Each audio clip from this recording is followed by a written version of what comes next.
right, guys, so next up we've got tibialis raise times leg extension. Now the reason that we like to superset these, especially for taller athletes, is it's so important for knee health. Now the leg extension is a fairly common movement that gets done by a lot of people in a lot of different fashions, and it works. The quad here, really important for knee health to have strong quads, particularly the VMO, which is this teardrop muscle in here. However, below the knee, you have a muscle here called the tibialis anterior. Connects into the knee here, and it's essential for knee health as well. But it is very, very overused and very, very undertrained. So to have longevity and have healthy knees for a long period of time, training that muscle is going to be absolutely critical. Training them together along with the quads gives us the opportunity to kill two birds with one stone and really focus on knee health in a short, sharp fashion. So to start off with the tibialis raise, you're going to be back flat against the wall, both feet out in front, and you're going to pull your toes up towards you, okay? And then slowly lower them back down. What we don't want is to bend the knees and then drive up, so then we're using our quad to assist the movement. Can you keep our legs not locked, but in a position where they aren't bending and assisting the movement? And then from there, pull the toes up towards you, okay? And you'll feel some tension from literally the top of the ankle here, all the way up the outside, so all the way out the outside of the shin, and that's the tibialis anterior working. If you find that challenging, to make the movement easier, you're going to bring your feet in towards you, and that will make it easier.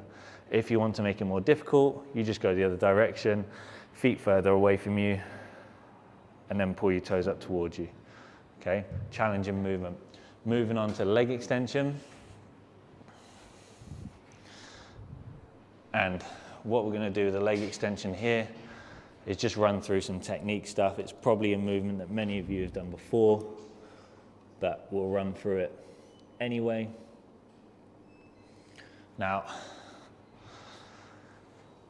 with the leg extension, one of the most common mistakes I see made is how it's performed, and people kind of just go through this willy-nilly because it's a machine.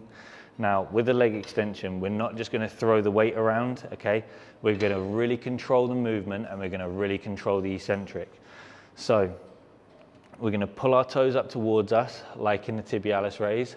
So we're not going to point our toes like ballerinas. We're going to pull the toes up towards us. From there, hands onto either the handles or under the seat, whichever you feel most comfortable with. Lock yourself into the chair and pull your bum downwards into the seat so that you're stable and you're not moving around. From there, okay, back nice and upright. We're not going to lift the bum out of the chair because that enables us to use our hip flexors, takes away from the quads. And we're going to drive our legs upwards, big squeeze in the quad. Okay, so big squeeze in this muscle here, big squeeze, and then slowly lower the weight down. Big squeeze, slowly lower the weight down, all right? Imagine somebody said, show me how big your quads are, and you're trying to tense them as hard as you can. That's what it should feel like at the top here, and then you're slowly lowering the weight back down.